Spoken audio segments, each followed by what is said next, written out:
games fans, this is Andy C from Piece of 8-Bit. Welcome to one of two videos for this week. I've got a main feature video coming up later, but I just wanted to take a bit of time to do something a little bit self-indulgent, which I haven't done for a while, which is a bit of a pickups video. Now, a lot of retro games channels out there like to do a pickups video from time to time, talk about some of the cool and rare finds that we've got, and it's also a bit of an opportunity to show off our collection a little bit as well. Not that my collection is anything like as big as some of the other YouTubers out there. Have got some amazing stuff and some fantastic imports and other bits and pieces as well. But have been building things up, and I've got a couple of interesting things that I've picked up over the last few weeks. So I was at a gaming fair week before last down in Bristol.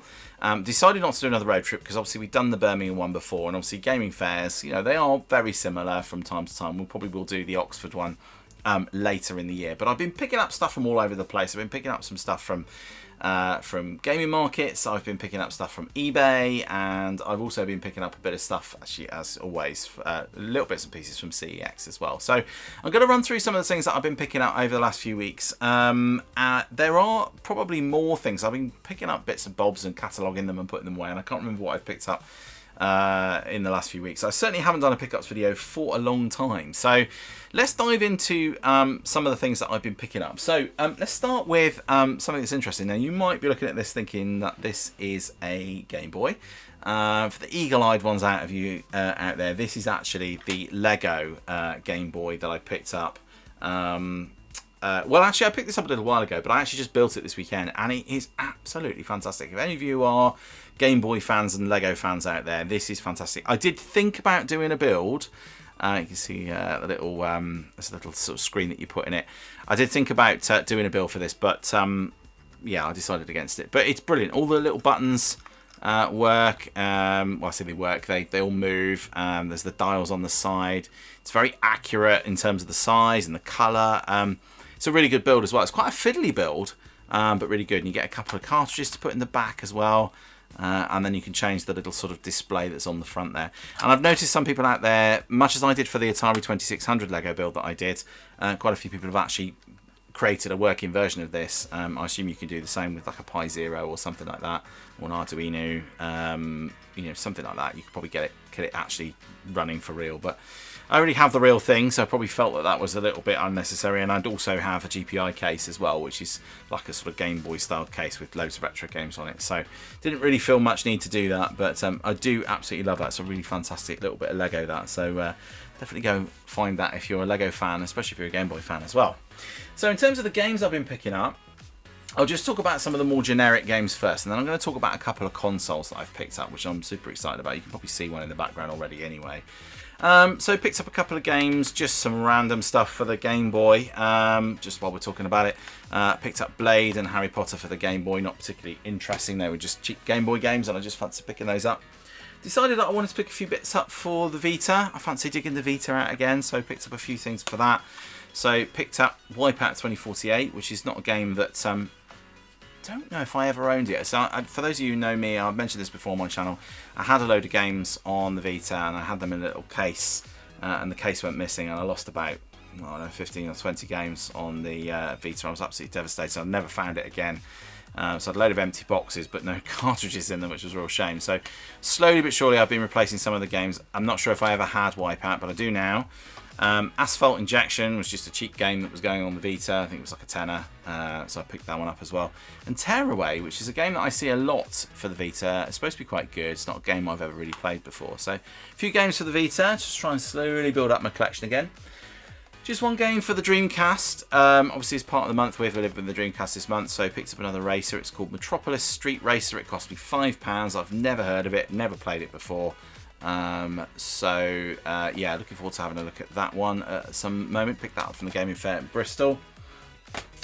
Picked up another game for the Mega CD again, a system that I don't have a huge amount of. I don't have a huge number of games for it, so yeah, picked up this one. It was just there, and you don't see a lot of Mega CD games around. Some are quite expensive. This one was, I can't remember how much I paid for this. Not loads and loads, but saw a Mega CD game. Thought I'd pick it up. Looked quite interesting. Never played it before. I have heard of it, but I don't think I've ever played it before. So that's going to be quite interesting when I drag the Mega CD out at some point in the future. Slowly but surely building my game up. game collection up for that platform. Then I got a load of random games. So there was a stall at Bristol that was doing a £1 Lucky Dip, and all the games were wrapped up either in wrapping paper or bits of newspaper, and you paid £1 for each one, and then it was Lucky Dip. Now I've got Tiger Woods on the PS3, PGA Tour 11. Not sure I've got it. I haven't actually looked to see if I do have it. I might do. I'll have a look at some point. IL2 Sturmovik on the PC. Completely useless to me because I don't have a PC I can play that on. Well, I've got the ROG Ally, but I haven't got a CD I can plug in with it. That's pretty hopeless, pointless, but it costs £1. Assassin's Creed Revelations, which I've already got. Combat Cars on the PC, again fairly useless for Windows 98 ME and XP. I suppose I do have an old XP laptop. I suppose I could plug the CD drive into that and have a go with it if I really feel that way inclined. And the one game I haven't got is Pro Evolution Soccer 5. I don't think I have that. I quite like the Pro Evo games on the PS2, even though I'm not a big football fan. But that was quite fun. I quite enjoyed it. It was £5. You know, it was Lucky Dip. There was always going to guarantee to be a... I thought there'd be a FIFA in there. There wasn't. I got Pro Evo instead. So that's just what it is. Okay, right. Now, next thing then is I've picked up a couple of consoles recently. So, the first one I picked up is this. This I've been in the market for a little while, and this is of course the Neo Geo Pocket from SNK. Now I've pre-ordered the sort of, it's not a reimagined console, it's the sort of kind of like, yeah, I don't know how you would describe it, but it's basically a hardware faithful recreation of the Neo Geo AES, and that comes out later this year. So I've already pre-ordered that, and you can put the full game cartridges in it. It's got a mucky screen. Put the full game cartridges in it, so I don't really need to go and seek out a full-blown Neo Geo console, because I should be getting one of those later in the year. But I've always fancied getting the Pocket. I've seen them a few times. It's a lovely little console. I paid quite a lot of money for this. You can actually pick them up reasonably cheap, but the reason I paid a lot of money for this is it's got a new screen in it. So it's got a new ultra bright modern LCD screen, and it's been completely refurbished. It's in really good condition. There's not a mark on it. So I actually paid £250 for this. But you can pick them up, I think, just a standard black and white Neo Geo for less than £100. Neo Geo Pocket, of course. The colours are a little bit more, but I bought this one because it's got the screen. It's been refurbished. It looks fabulous when it's turned on. Got a few games for it as well. So I picked up. Easy for me to say. Couldn't get any games at Bristol at all. I looked everywhere. There was nobody selling them. They're quite hard to come by. But I did manage to find Pac-Man. And also, this one is... I can't even read it without my glasses on. It's a fighter game, and I can't actually read it. How bad is that? A little fighter game for it as well. So Pac-Man and a little fighter game on eBay. They weren't too expensive. And then I also picked up, of all places, in CEX, and they've had these sitting on the shelf for ages. Quite expensive, but they are fully boxed and got the manuals in them as well. So I picked up Puzzle Bobble Mini, which is basically, I don't know, I can't think what the game is. It's like just a little puzzle game. So it's not proper Bubble Bobble, which would have been cool, but yeah, it's quite fun. And so I picked that up. And it's been sitting on the shelf in my local CEX for probably 2 or 3 months, and nobody's picked it up. So, and I also picked up Fatal Fury First Contact, which is another fighting game which I've had a bit of a play of. Very, very similar to the other one that I've got, which I can't read.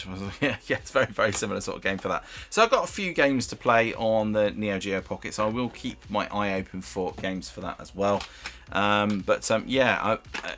There are some really kind of cool and interesting games on the Neo Geo Pocket, so that's part of the reason why I wanted to get one, because I've never really experienced it, so it's like a brand new console for me, really, because all the games are kind of new and the console is new, apart from Pac-Man, of course, which is like the original arcade version of Pac-Man as well. Nothing too clever. It's really, really good. So really enjoyed getting on with that. And it's fantastic with this lovely new screen in it as well. And it's got they've added a little feature, so if you tap the top, it changes the color profile as well. So if you're playing in black and white, you can choose to have like different colors, like a different hue to the games as well. So that is that. And then the other thing that I've also picked up, which I've sort of been in the market for also for quite a long time. I had a friend who had one of these, and you could probably recognize it. This is a Panasonic 3DO. And there are many different versions of the 3DO, but this is the Panasonic one that I remember specifically. Picked this one up off eBay. It was quite cheap. And I didn't read the small print, the reason why it's cheap. It works fine, works great in fact, I've had a play with it, but it didn't have a controller with it. So I had to go out and buy myself a controller. But actually I got a boxed controller for it, which was, I think I paid 40 quid or something like that. So for the actual Panasonic 3DO and the controller bought separately, it was cheaper than buying a Panasonic complete with some other bits and pieces in it as well. But it works really, really well. And it has been great to get back onto 3DO again and see really quite how advanced it was for early 90s. Obviously the PS1 came out and it was blown out of the water, but with that and the Saturn of course. But it is a really good console for its time, and I remember being quite impressed with the fact that it had video clips and things in it as well. It certainly felt more established, a better experience than the Mega CD, which was around at the time. And I never saw a CDI. I never played on a Philips CDI, so I can't really compare that. Maybe that's one for another day. But I have picked up a few games for it, so I don't have a lot at the moment. And again, 3DO games are hard to find. Yeah, pick some up off eBay. This one came with it, so this is Theme Park. Everybody knows what this is. Works absolutely great. And yeah, Theme Park for me though is a game that should be played on a PC really with a mouse, I think. But it's okay. It looks good. I mean, Theme Park is Theme Park. It doesn't look any different to any other version. There's nothing really to say about it. Looks very, very similar. I'm going to skip over this one and mention these two random ones here. So I've got this thing called Flying Nightmares, which is a sort of combat flight simulator. It really does probably need a flight stick. You can play it with the D-pad and the controller, but it's pretty bad with that, to be honest with you. I think it probably would work quite well with a flight stick, but it's nothing spectacular. It's just a flight simulator. You fly in a Harrier jump jet and you fly around, and there's dogfighting and whatever, and it seems quite good. It's got a very Top Gun-esque soundtrack to it. So never heard of it before, never played it before. It's by Domark. Yeah, I mean, I'll give it a go. At some point we'll do a month with the 3DO once I've got a few more games, and there might be a very limited selection that I end up playing. And I've also got this one called Battle Sport, which is, what's this like? It's sort of like a bit like a Tron-esque type thing. Tron meets Wipeout. It's sort of like you play these sort of little floating ships, and there's like a ball. I mean, I think there's probably other games you can play in it as well. This is one I've played so far. It's like a little electric ball thing. It's like a capture the flag type thing, and you take it to a centre point, and people shoot at you and whatever. It's quite a confusing game, but it's not a bad looking little game actually. Who's this one by? I can't actually see. Studio 3DO, so I'm assuming this is just a something that's, I don't know. But it's kind of fun. I played it for a little while. It was okay. So yeah, I'll probably play a little bit more of that at some point. And then the game that I am most excited about, which is the game that I remember the most from the 3DO, because my friend had this game, is the original first Need for Speed. And it's actually, I've played this recently actually. I played it down in Stroud when we went down to the game museum down there, and I enjoyed it. I have played it a couple of times subsequently because I do remember this game. It's actually a really good game. It plays really well on the 3DO, and there's nice little video cutaway segments as well, which is really fun. Very cheesy, very, very 90s, but really kind of cool. And you can definitely see if you play 1 and then 2, which come out a few years later, you can definitely see the DNA from the first game in that second one, more so than you can in the modern Need for Speeds. But this was really, really good fun. I really enjoy it, and it's cool funny when you get arrested, you get pulled over and busted. It's quite funny. So yeah, really enjoyed that. This is a little bit pricier, this game, but I'm so glad I got it because this is the game that I remember the most from the 3DO from back in the day. So really looking forward to getting back and playing this.